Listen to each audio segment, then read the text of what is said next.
Sean todos bienvenidos nuevamente a este estudio exegético del libro de Apocalipsis. Como ustedes ven, vamos avanzando más y más en el estudio de este libro fascinante. Y como ya hemos mencionado en capítulos anteriores, vemos cómo el Señor en cada paréntesis nos hace ver un resumen, una introducción de lo que va a acontecer en el futuro. Y bueno, recuerden también siempre, para quienes fueron primeramente efectivos estos mensajes, para quienes fueron el aliciente de estos mensajes, fue para nuestros hermanos del primer siglo que estaban siendo perseguidos. Entonces, al escuchar todo esto y sobre todo este capítulo 15, que es una visión gloriosa, una imagen maravillosa de los santos en el mar de cristal, no con vestiduras blancas y con arpas delante del trono de Dios, les animaba a guardar la fe. Es lo mismo para nosotros hoy en día. Así que vamos a estudiar este capítulo corto, el capítulo 15, y vamos a entender algo. Ya hemos dicho en algunas ocasiones que en los textos antiguos había unidades literarias que estaban encerradas entre dos palabras o frases iguales, como en un paréntesis. Aquí, por ejemplo, ya hemos hablado de los paréntesis. Este es otro paréntesis antes del derramamiento de las 7 copas de la ira de Dios, que con eso finaliza prácticamente la ira de Dios y se establece, viene el Señor Jesucristo a establecer su reino mesiánico. Entonces, como en un paréntesis, a este procedimiento de agrupar algo dentro de un paréntesis se le llama inclusión, ¿ok? Las 7 copas tienen su paralelo con los 7 sellos del capítulo 6 y las 7 trompetas también del capítulo 8 al 11. Pero hay una conexión aún más estrecha con los capítulos 12 al 14 que ya vimos, que es el drama, el conflicto entre la iglesia y el mundo, como lo dice el doctor H.B. Sweet. ¿Ok? Ahora vamos a ver dos notas antes de empezar con el estudio de cada versículo. Primeramente, el capítulo 15, los santos victoriosos le he llamado, y la introducción de las 7 copas de la ira. Recuerden que estamos todavía en este paréntesis, que para algunos es el cuarto paréntesis, que ha sido largo. Capítulo 15 no se introduce nomás las 7 copas de la ira, pero en el capítulo 16 es que comienza el derramamiento de las copas de la ira de Dios. Entonces, esto solamente es una pequeña introducción de lo que va a venir. ¿Ok?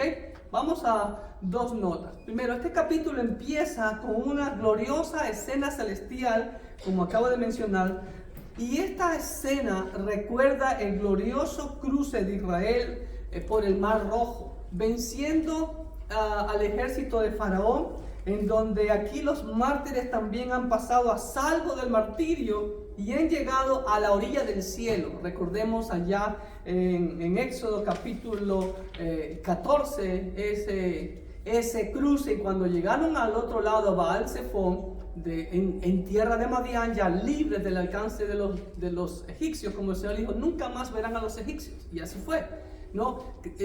Cantaron Miriam y todas las mujeres cantaron lo que se conoce como el cántico de Moisés, que lo vamos a ver también más adelante.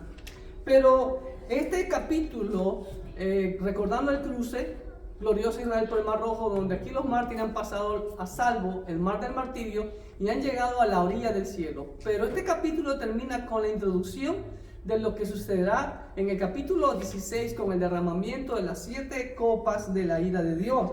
Interesante. Vemos primeramente, el primer versículo anuncia lo que vemos al final de este capítulo, pero en los versículos 2, 3 y 4 vemos esa visión gloriosa. Otro punto y muy importante recalcar, recuerde que ya lo hemos mencionado también, hemos visto los 7 sellos, hemos visto las 7 trompetas, y ahora vamos a ver en el próximo estudio las 7 copas de la ira de Dios.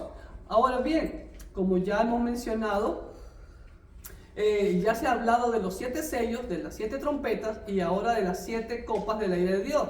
Se las ve en grupos de 7 y de 3. Considerando que los 3 grupos de 7 son el colmo de la perfección que nuestro Dios va a derramar. La perfección, en cambio, aquí en su justicia, porque el Señor con todo esto está haciendo justicia. Y lo vamos a ver con lo que en uno de los versículos siguientes. ¿Ok?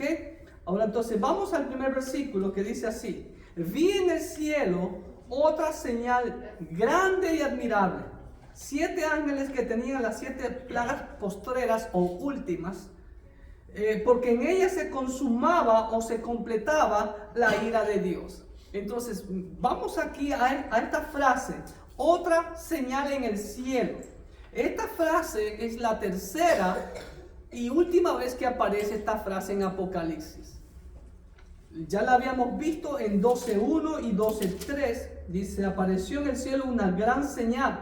En 12.3 dice: también apareció otra señal en el cielo. Simeón es la palabra ahí en griego. Ahora, pero esta señal de aquí del versículo 1 es grande y admirable, maravillosa, dice otra versión. ¿Por qué es grande y admirable? ¿Ok? Es grande y admirable porque estos juicios serán los más terribles que los anteriores. Aquí los juicios de las copas van en crecimiento, van en intensidad de fuerza y de poder y de destrucción también.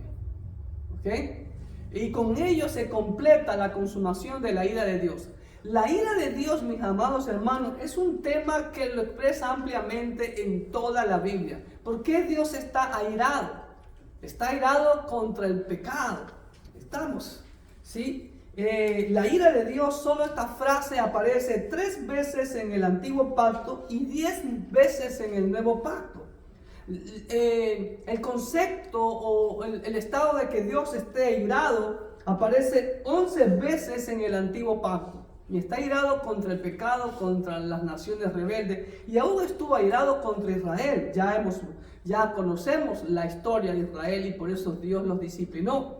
Ahora, luego de estas 7 plagas, se establecerá el reino mesiánico de justicia y paz. Con esto culmina la gran tribulación que ya hemos manifestado, que creemos que es la segunda mitad de la semana 70 de Daniel, y por ende termina la semana 70 de Daniel. Y una vez que termine la semana 70 de Daniel, se va a cumplir lo que el Señor profetizó a través de Daniel 9:24, que dice así.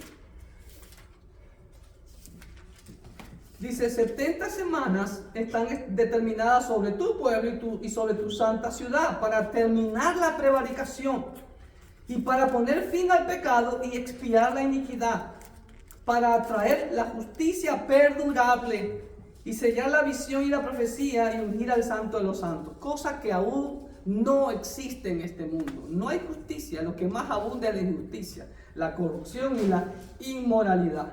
Ahora, como les digo, esta escena que vamos a ver a continuación también, el versículo 2, mire lo que dice: vi también como un mar de vidrio mezclado con fuego, y a los que habían alcanzado la victoria, ojo, sobre la bestia y su imagen, y su marca y el número de su nombre, en pie sobre el mar de vidrio, con las arpas de Dios. Aquí vemos un cuadro maravilloso. El cuadro de los vencedores, el podio de los vencedores, por así decirlo. ¿Ok? Ahora, ojo que esto es como mar. No era un mar, era algo como mar. Un cristal, dice, pero aquí algo curioso, es muy parecido a el de Apocalipsis 4:6. Miren lo que dice Apocalipsis 4:6. Dice así: y delante del trono había como un mar de vidrio semejante al cristal, y junto al trono y alrededor del trono 4 seres vivientes. Lo que añade aquí en el versículo 2 del capítulo 15, que este mar como de cristal estaba mezclado con fuego. ¿Qué significa eso? Vamos a nuestras notas. ¿Ok?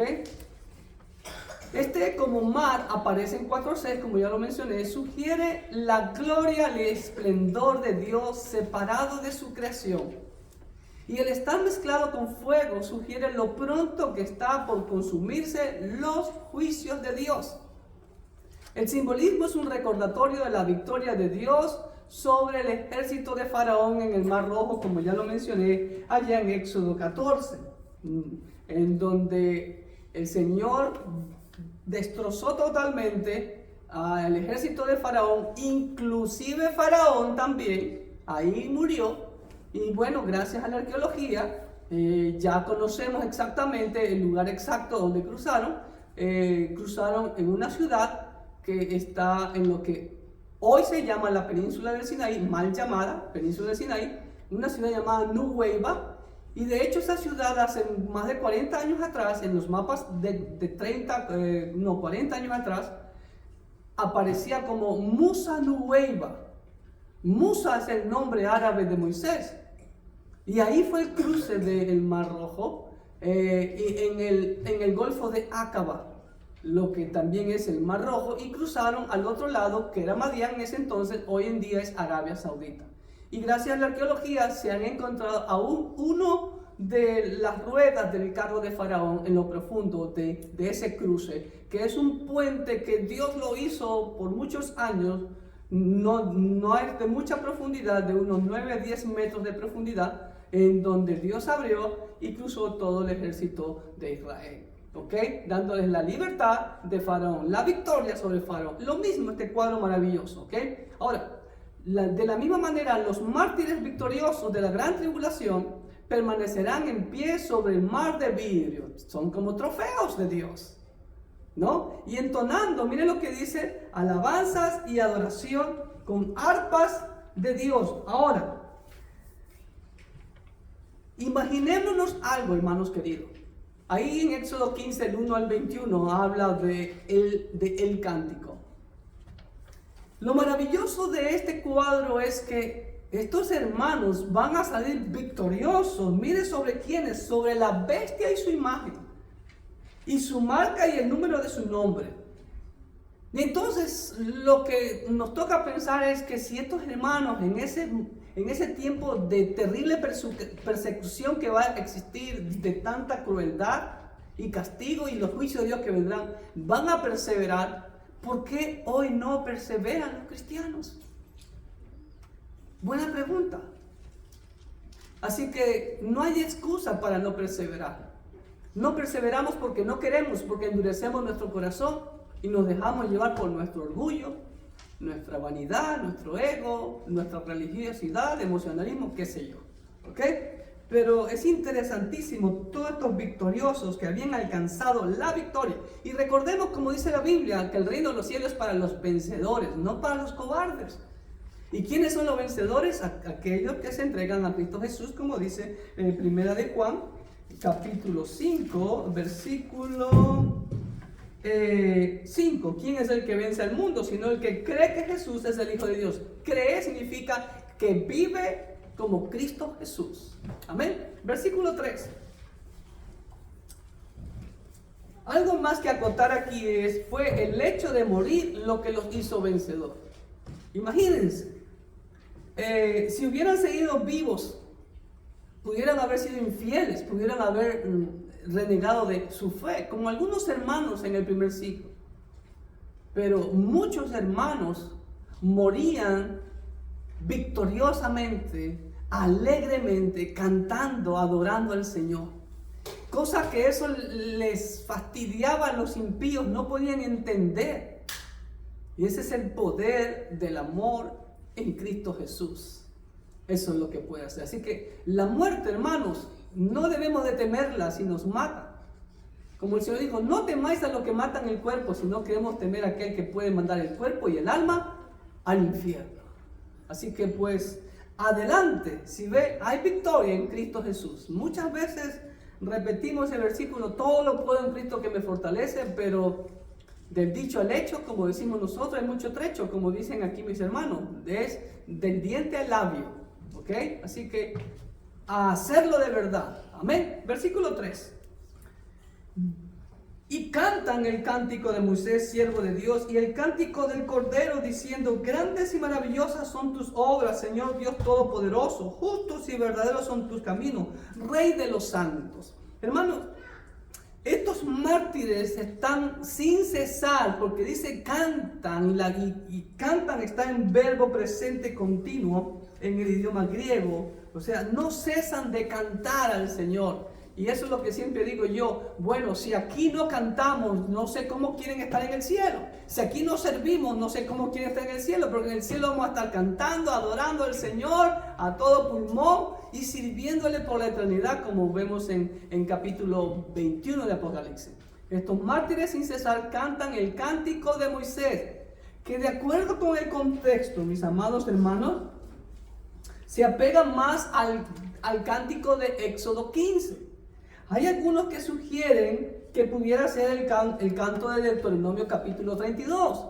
Pero el canto de Deuteronomio 32 es ya después de 40 años del cántico de Éxodo 15.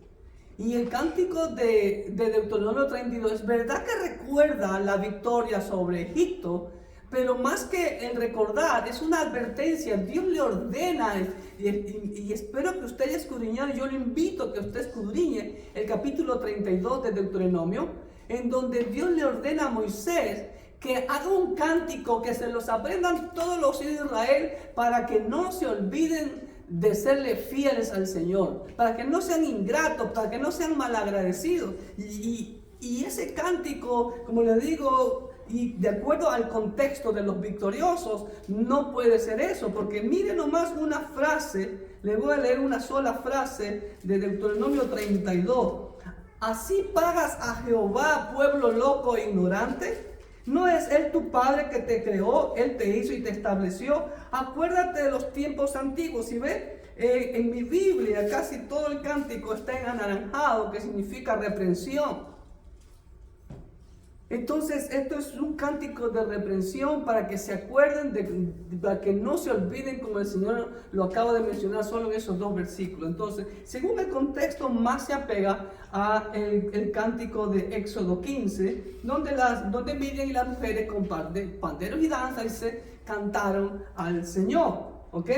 Ahora, y el otro cántico que entonan, dice aquí, es el del Cordero, que celebra la victoria final sobre el pecado y las huestes del dragón. Eso lo vemos allá en capítulo 5 de Apocalipsis, del 8 al 14.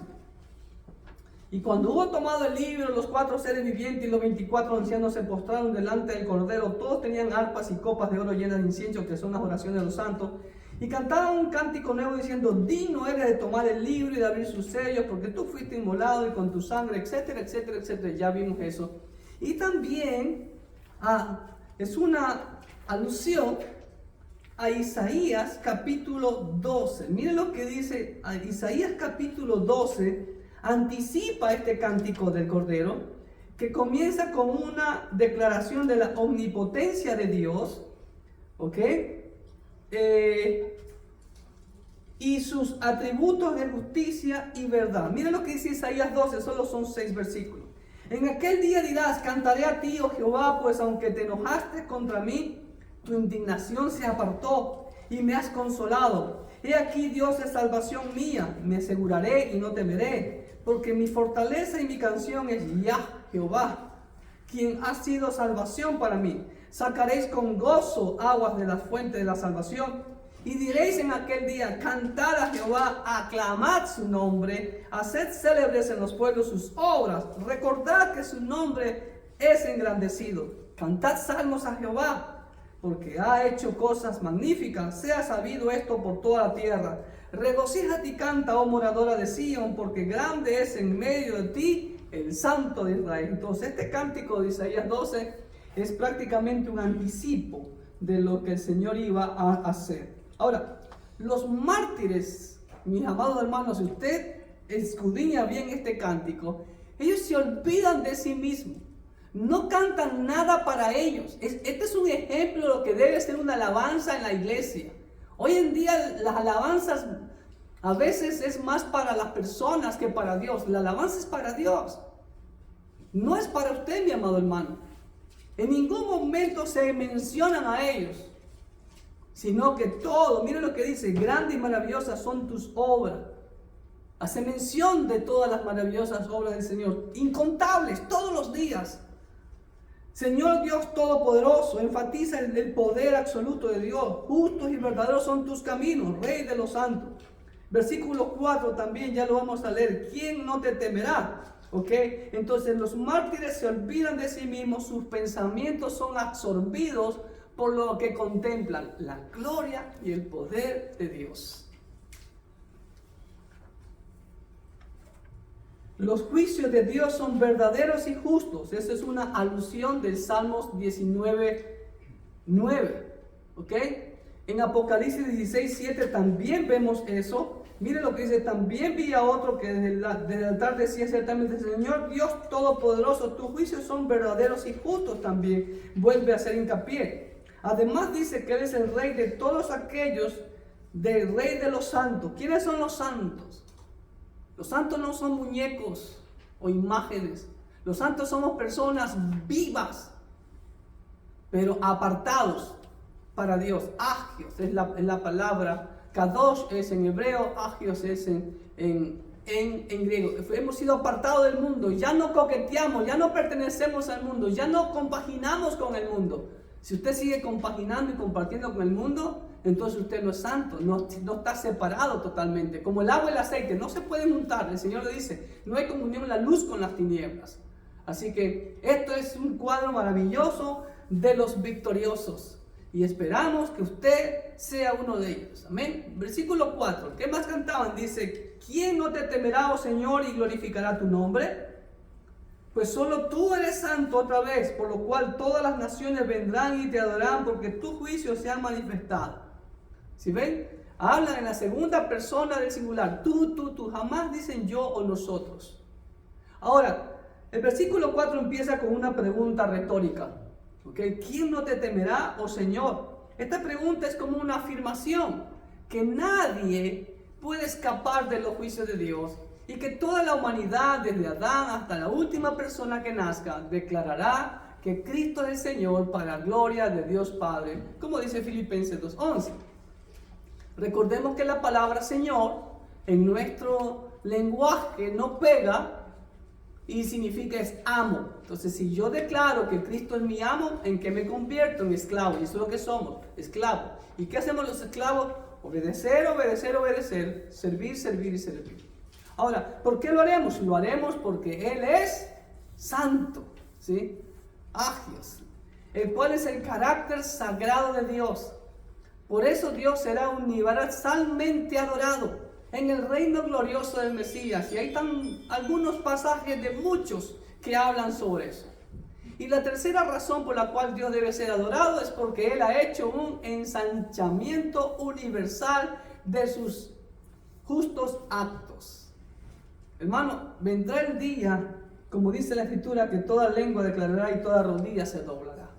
Y cuando dice toda rodilla, escúcheme bien, no es solamente de nosotros los santos, aún los que estarán en el infierno se van a postrar, van a estar no arrepentidos, sino con remordimientos. Pero ya es demasiado tarde. Que no le suceda eso, ¿ok? El Señor desea que usted sea uno de estos que estén aquí en su mar como de vidrio, en su vitrina, por así decirlo, de los trofeos de Dios, para la gloria de Él. Amén. Versículo 5, ya cambiamos de escena. ¿Ok? Ahora, algo más que acotar en el versículo 4. El cántico es prácticamente tomado de porciones de los salmos, hermano. Este cántico contiene cada frase, por así decirlo, de este cántico del versículo 3 y 4 es prácticamente tomado de los salmos, y solo una mención a Primera de Samuel. ¿Ok? En el cielo las personas se olvidan de sí mismos y no recuerdan nada más que lo que Dios ha hecho en sus vidas, porque a Él sea la gloria. Nosotros no podemos hacer absolutamente nada sin Dios. Como dice hermosamente el doctor R.H. Charles, en la perfecta visión de Dios se olvida totalmente el yo. Así es, como dijo Juan el Bautista. Es necesario que Él crezca y que yo mengue. Y eso debe ser el enfoque de nuestras vidas cada día, mi amado hermano. Amén. Versículo 5, cambiamos de escena. Dice: después de estas cosas, metatauta. ¿Ok? En nuestro idioma español hay 4 palabras, pero en griego solo son 2 palabras. Metatauta. ¿Ok? Después de estas cosas miré, y he aquí fue abierto en el cielo el templo del tabernáculo del testimonio. Wow, mire qué visión más maravillosa. ¿Ok? Vamos primero a la primera frase. Esta es la 7ª vez que aparece en Apocalipsis la frase metatauta. después de esto, después de estas cosas, Juan ve otra visión. Fue abierto el lugar santísimo o el lugar interior del tabernáculo, que se describe como el tabernáculo del testimonio. Eso nos lleva a Éxodo, también conocido como el tabernáculo de reunión. Recordemos que ahí el Señor se manifestaba y manifestaba su gloria. ¿Y qué había dentro del tabernáculo? Estaba dentro de la tienda mismo, el primer lugar, el lugar santo, ya lo hemos explicado muchas veces, y al fondo estaba el lugar santísimo. Y dentro del lugar santísimo estaba el arca del pacto, en donde estaban guardados los 10 mandamientos, ¿sí? El maná que el Señor había enviado y la tabla la vara que reverdeció de Aarón. ¿Ok? Ahora, aquí estaban los 10 mandamientos, el testimonio, eso es. ¿Ok? Algo para recordarnos también, que siempre debemos tener presentes los mandamientos de Dios, no como exigencia, sino como muestra de nuestro amor hacia Él. ¿Ok? 11:19, miren lo que dice también, vimos ya eso en 11:19. Y el templo de Dios fue abierto en el cielo y el arca de su pacto se veía en el templo. ¿Ok? Y también vemos eso en Éxodo 27:21.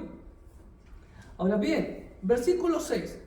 Y del templo, miren, una vez que se abre el templo, y del templo dice, salieron los 7 ángeles que tenían las 7 plagas. Ojo, estos ángeles ya tenían 7 plagas. Miren el versículo 1. Vi en el cielo otra señal grande y admirable, 7 ángeles que tenían las 7 plagas últimas. Versículo 6 lo vuelve a enfatizar. Ojo con eso, que a veces pasamos por alto y no nos damos cuenta. Ya tenían 7 plagas y miren lo que va a suceder luego. Dice, vestidos de lino limpio y resplandeciente y ceñidos alrededor del pecho con cintos de oro. Ahora, el templo fue abierto para permitir la salida de los 7 ángeles que se preparan para ejecutar los juicios ordenados por Dios, los últimos y los más terribles, con lo cual culmina la gran tribulación y la semana 70 de Daniel y viene el Rey de Gloria. Ahora, estas vestiduras que sugieren, número 1, son vestiduras sacerdotales. Recuerda que dentro del templo, dentro del tabernáculo, solamente los sacerdotes, hombre, macho, varones masculinos, hijos de Aarón, podían ministrar. Ninguna mujer, así que no hay sacerdotisa y no hay pastora, y ni siquiera los levitas tampoco. ¿Ok? Son vestiduras reales también como la de los príncipes. Son vestiduras celestiales, similar al que estaba junto a la tumba de Jesús. Ahora, el lino limpio y blanco representa, ¿qué representa? Lo sabemos, santidad y pureza. Y los cintos de oro que se los colocaban desde los hombros hasta acá la cadera, representan las riquezas, la realeza y la gloria eterna del cielo. Amén. Versículo 7. Ojo con esto. Y uno de los 4 seres vivientes, miren la ilustración, dio a los 7 ángeles 7 copas de oro llenas de la ira de Dios que vive por los siglos de los siglos. O sea, estos 7 ángeles que ya tenían las 7 plagas postreras, se les añade a ellos, ¿qué más? Las copas de oro de la ira de Dios. Ahora bien, uno de los seres vivientes entrega a los 7 ángeles 7 copas de la ira de Dios. Ahora, la palabra copas aquí podemos nosotros en nuestro tiempo decir algo así. No, la palabra copa más bien eran como unos tazones que eran usados en los servicios en el tabernáculo y en el templo para toda la liturgia que se hacía. ¿Ok? Sumado a las 7 plagas. Por eso es que Juan dice que vio una señal grande y admirable.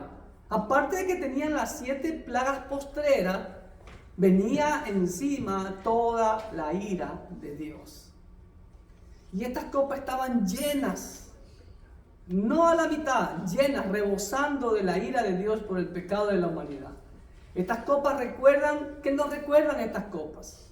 Las oraciones de los santos ante el Señor, allá en 5:8 de Apocalipsis. Apocalipsis 5:8 dice así. Y cuando hubo tomado el libro, los 4 seres vivientes y los 24 ancianos se postraron delante del Cordero. Todos tenían arpas y copas de oro llenas de incienso, que son las oraciones de los santos. Pero en especial, como dice Barclay, recuerda las oraciones de los mártires para vengar su sangre y su cumplimiento en la tercera copa, que la vamos a ver en el capítulo 16. ¿Ok? 6:10 dice así, en lo que es el quinto sello. Y clamaban estas almas que estaban debajo del altar, dice, clamaban a gran voz diciendo: ¿hasta cuándo, Señor, santo y verdadero, no juzgas y vengas nuestra sangre de los que moran en la tierra? Pues prácticamente aquí está el cumplimiento en 16 del 4 al 7, que es el derramamiento de la tercera copa de la ira de Dios. Voy a leer solamente el versículo 7. El versículo 6 dice: por cuanto derramaron la sangre de los santos y de los profetas, también tú le has dado a beber sangre, pues lo merecen. ¿Ok? Y mire también, en el versículo 7, se hace mención del Dios que vive por los siglos de los siglos. Se hace énfasis a la eternidad y soberanía de Dios. Es interesante, hermano. Ahora, aquí no hay venganza. Aquí simplemente es la cosecha, como ya vimos anteriormente en el capítulo 14, ¿ok? Simplemente el hombre cosecha lo que es sembrado aquí en la tierra. Es todo. Cada quien recibe lo que su extravío le ha causado, lo que su pecado, su iniquidad le ha causado. Es todo, es la ley de Dios y no hay venganza. Y por último, versículo 8. Y el templo se llenó de humo por la gloria de Dios y por su poder. Y nadie podía entrar en el templo, escúcheme bien, hasta que se hubiesen cumplido las 7 plagas de los 7 ángeles. Ahora, usted enseguida se ha de imaginar, el templo se llenó de humo por la gloria de Dios. ¿A quién no recuerda? ¿Usted se acuerda? Tabernáculo, la inauguración del tabernáculo y la inauguración del templo por Salomón. Entonces la gloria de Dios se llenó sobre el templo, ¿ok? Muestra de su gloria y muestra de su poder. Este verso es un recordatorio de cuando la gloria Shekinah llenó el tabernáculo y el templo cuando fueron inaugurados, el tabernáculo en Éxodo 40 y el templo en 2 de Crónicas 5, 13 al 14. El humo del juicio de Dios pone de manifiesto que Dios está obrando en todo su poder y en el furor de su ira. Pero lo interesante es que dice, mire, y nadie podía entrar en el templo, o sea, nadie podía ir a ofrecer ninguna adoración en el templo hasta que estos juicios se cumplan. Nadie puede ofrecer ninguna adoración mientras duren los juicios. Lamentaciones 3:44. Mire lo que nos dice Lamentaciones 3:44.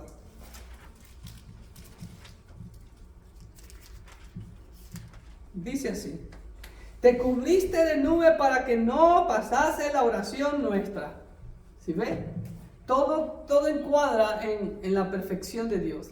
Recuerde que los juicios de las 7 copas están dentro de la 7ª trompeta. Esta es la que anuncia la segunda venida de Cristo, de modo que los juicios son simultáneos con la venida de Cristo. Los juicios de Dios no son por venganza, sino por justicia, reclamando lo que le pertenece. Y como les decía, nuestros hermanos del primer siglo, al escuchar esta noticia, ¿cómo cree que se sentían? Alegres. Y por eso no tenían temor de morir totalmente destrozados por las fieras, como piras humanas, etcétera, etcétera. Porque, hermanos, hay una eternidad en donde nunca más va a haber el mal, nunca más va a haber injusticia, maldad, perversidad, nunca más va a haber niños llorando, guerras, como vemos ahora, sino que va a haber justicia perdurable, va a haber equidad, va a haber paz y sobre todo santidad. Y lo más maravilloso de todo, vamos a gozarnos de la presencia física de nuestro Dios por toda la eternidad. Así que no espere hasta ese tiempo, le animamos que si usted no ha entregado su vida a Cristo, hágalo ahora. Bueno, repito, no estamos hablando de religión, estamos hablando de una relación, un matrimonio por la eternidad con el Señor. Si usted está apartado del Señor, reconcíliese con el Señor, mientras hay vida y esperanza, ¿sí? Y que sea parte de ese grupo de los victoriosos del Señor. Es el deseo de Dios y de este servidor para usted. Que Dios le bendiga grandemente.